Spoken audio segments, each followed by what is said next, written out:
Alana Williams, une jeune femme de 22 ans, était connue pour son sourire constant, malgré les nombreux défis qu'elle rencontrait. Elle travaillait depuis 2 ans dans la grande demeure de la famille Lawson, toujours avec beaucoup de dévouement et en restant discrète. Sa mère, Grace, était très malade et avait besoin des soins d'Alana, tout comme ses 2 jeunes frères et sœurs, Mali, 15 ans, et Jasmine, 10 ans. La routine d'Alana dans la maison était assez lourde. Elle se réveillait avant le lever du soleil et travaillait jusqu'à tard dans la nuit, faisant tout ce qu'elle pouvait pour s'assurer que sa famille ait le nécessaire pour vivre.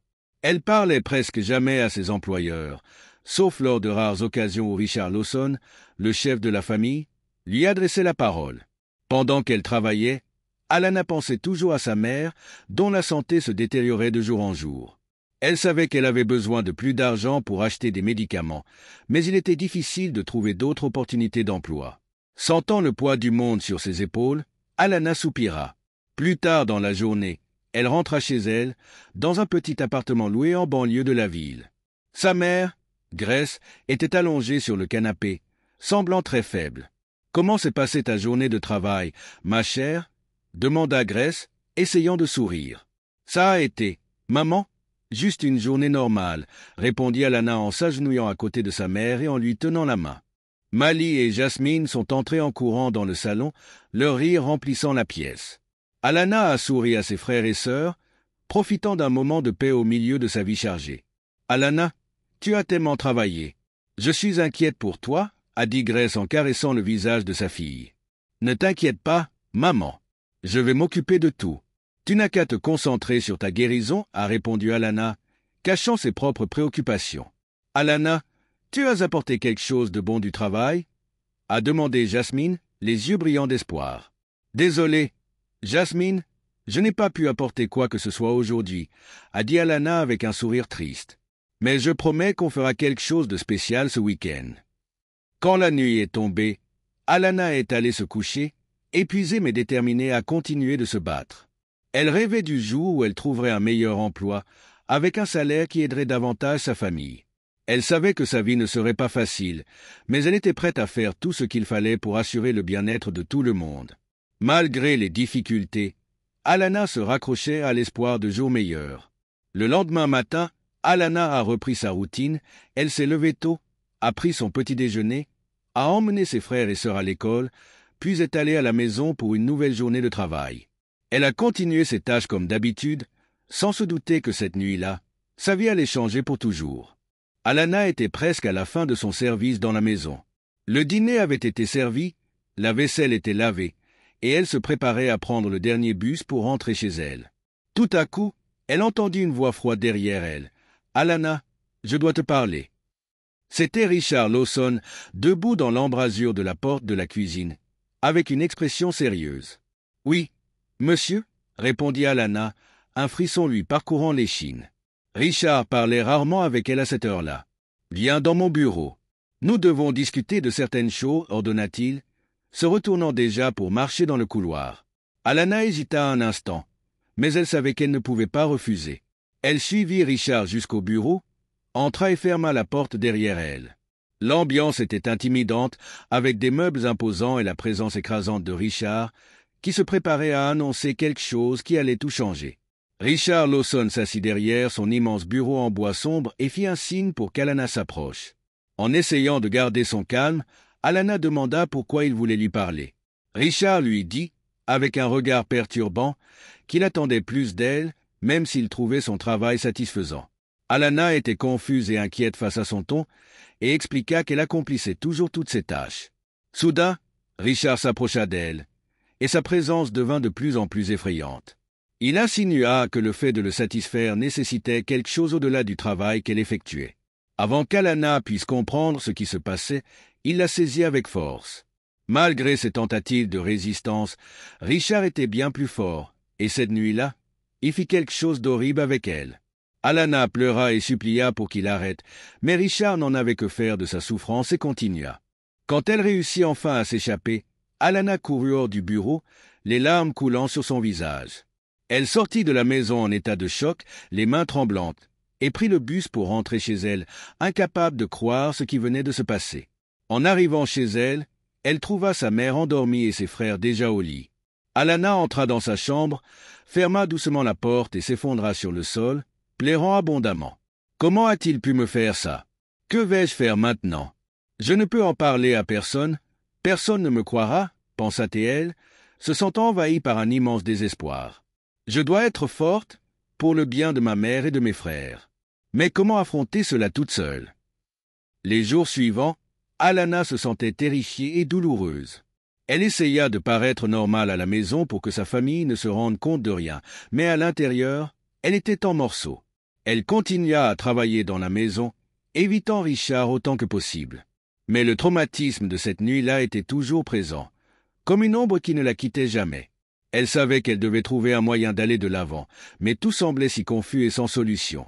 La seule certitude qu'elle avait était qu'elle ferait tout pour protéger sa famille, même si cela signifiait garder ce terrible secret pour elle seule. Ainsi, les mois passèrent lentement, tandis qu'Alana tentait, jour après jour, de faire face à ce qui s'était passé. Alana continua à travailler dans la maison, mais cette nuit terrible ne quittait jamais son esprit. Un jour, elle commença à se sentir mal, avec des nausées constantes, et remarqua que ses règles étaient en retard. Les mains tremblantes, elle fit un test de grossesse et vit le résultat. Positif. Alana était enceinte. Elle savait qu'elle devait dire la vérité à Richard, malgré toute la peur et la honte qu'elle ressentait. Un jour de pluie, après avoir servi le petit déjeuner, elle rassembla son courage et se rendit à son bureau. « Monsieur Lawson, je dois vous parler. » « C'est très important, » dit Alana en essayant de contrôler sa voix tremblante. Richard, occupé avec ses papiers, à peine leva les yeux et demanda si cela pouvait attendre. Mais Alana savait qu'elle ne pouvait plus retarder. Avec une grande difficulté, elle révéla qu'elle était enceinte et que c'était lui le père. Richard leva finalement les yeux et la regarda avec un regard froid et sérieux. Il se mit en colère, accusant Alana de tenter de le faire chanter. « C'est ridicule. Tu veux me faire chanter? Je vais faire en sorte que tu ne travailles plus jamais dans cette ville. Sors de chez moi maintenant, » cria Richard, se levant avec colère. Alana recula, effrayée, et il l'expulsa sans pitié. Elle sortit de la maison avec seulement une petite valise contenant quelques vêtements. Sans emploi et sans endroit où aller, Alana erra dans les rues d'Atlanta, cherchant un endroit où se loger. Quand elle annonça à sa mère, Grace, qu'elle était enceinte, la nouvelle fut un grand choc. Grace, de plus en plus fragile, demanda inquiète. « Que allons-nous faire, ma fille? Comment allons-nous survivre ?» Alana, avec détermination, prit les mains de sa mère et promettit. « Je trouverai une solution, maman. Je ne laisserai pas notre famille sans rien. » Alana commença à faire face à de nombreux défis. Trouver un nouvel emploi était presque impossible, car l'influence de Richard semblait se répandre dans toute la ville. Chaque fois qu'elle essayait, elle était rejetée avec des excuses vagues, mais elle savait la vérité, il avait tenu sa promesse. « Je suis désolé, mademoiselle William, mais nous n'avons pas de poste disponible pour le moment, » dit le responsable d'un restaurant local, évitant de la regarder. Désespérée, Alana fit remarquer qu'elle avait vu l'annonce de l'emploi sur la porte et expliqua qu'elle avait un besoin urgent de ce poste. Mais le responsable répondit que le poste avait déjà été pourvu et ferma rapidement la porte, sans lui donner la chance de demander une opportunité. Alana ressentit une douleur dans le cœur, mais elle ne renonça pas. Elle savait qu'elle devait se battre pour sa famille, malgré toutes les difficultés à venir. Alana a essayé de demander de l'aide auprès des organisations caritatives, mais les ressources étaient limitées. Sans emploi, elle ne pouvait plus payer le loyer de l'appartement où elle vivait avec sa famille. Les nuits dans les rues étaient froides et dangereuses, mais elle ne se laissait pas abattre. Tout ce qu'elle faisait était pour sa fille à naître et pour sa famille. Une nuit, alors qu'Alana, sa mère Grace et ses frères, Mali et Jasmine, se trouvaient dans un refuge temporaire, Grace prit la main d'Alana et dit, avec une voix faible mais pleine d'espoir, « Tu es tellement forte, Alana. Je sais que nous allons surmonter cela. » Avec des larmes dans les yeux, Alana répondit, « Je ne vais pas abandonner, maman. Je vais trouver un moyen de nous sortir de cette situation. » La vie d'Alana était très difficile, mais elle savait qu'elle devait continuer à se battre. Chaque jour était une bataille, mais elle gardait l'espoir que la justice triompherait à la fin. Elle ne savait pas comment, mais elle était déterminée à garantir un avenir meilleur pour son enfant. Avec le temps, le ventre d'Alana s'arrondit et sa détermination grandit aussi. Elle comprit que le seul moyen d'assurer un avenir pour son enfant était de prouver que Richard Lawson était le père. Décidée à se battre, Alana chercha des avocats qui pourraient l'aider, mais il semblait que l'influence de Richard était omniprésente. Un jour, elle trouva un petit cabinet d'avocats dans un quartier plus modeste.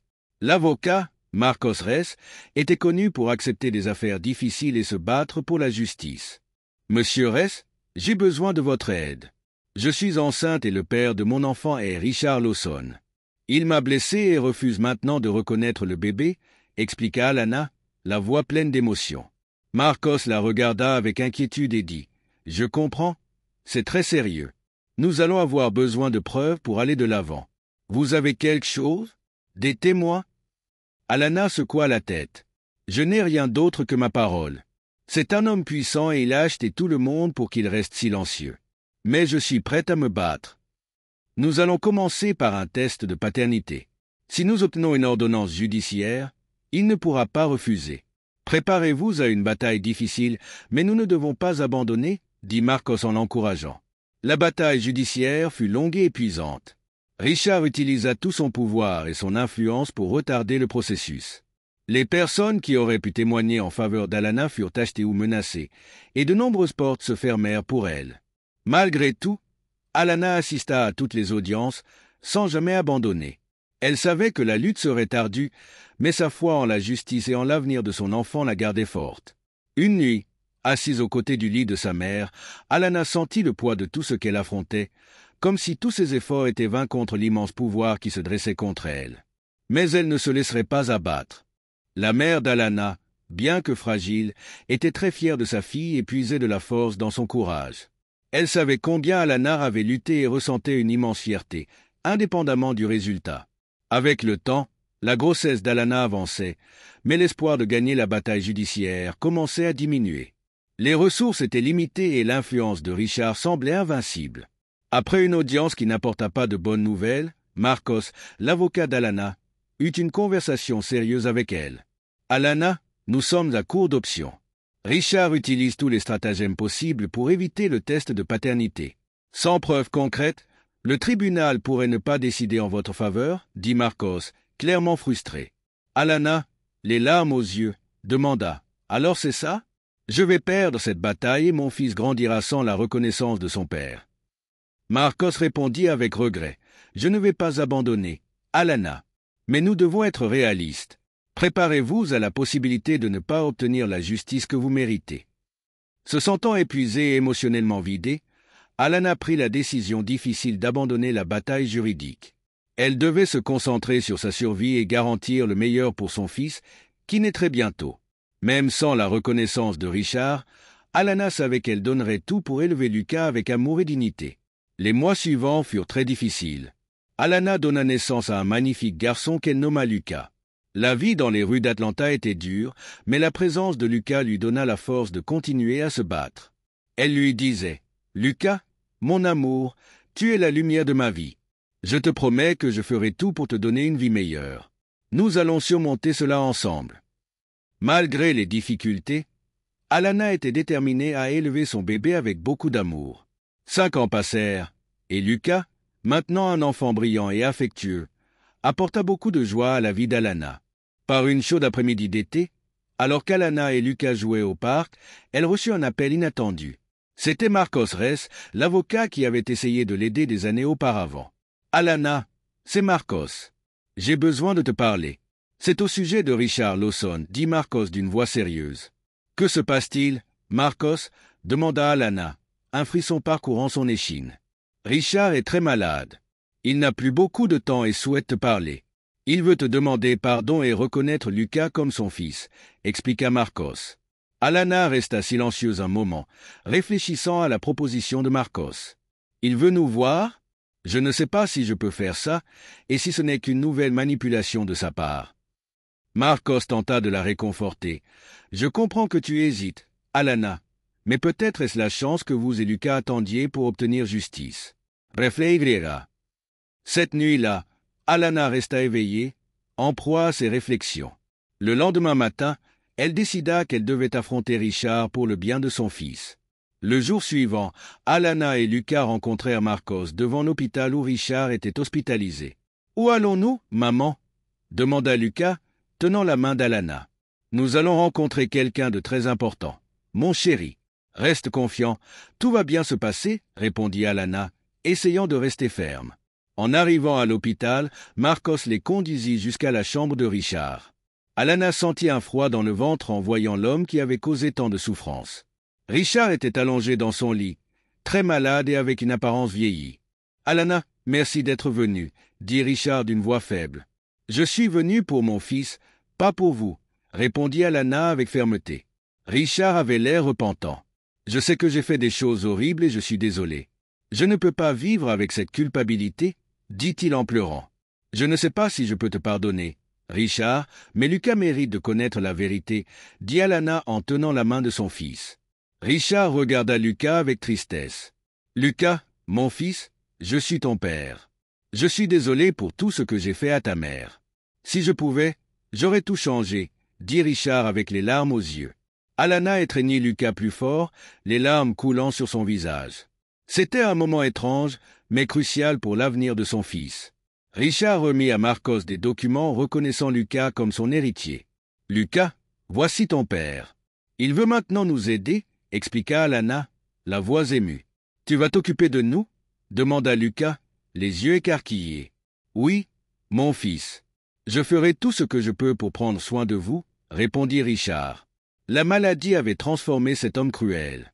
Quelques jours plus tard, Richard décéda, laissant un héritage compliqué. Mais la fortune qu'il laissa fut suffisante pour sortir Alana et sa famille de la rue et leur offrir une vie meilleure. Alana savait que, malgré toutes les difficultés, elle avait enfin obtenu justice pour Lucas. Grace, avec une voix pleine de fierté, reconnut l'effort d'Alana et vit qu'elle avait assuré un avenir meilleur pour son petit-fils. Alana, pleine de gratitude et de joie, remercia sa mère pour son soutien constant et se réjouissait d'un avenir maintenant plus radieux.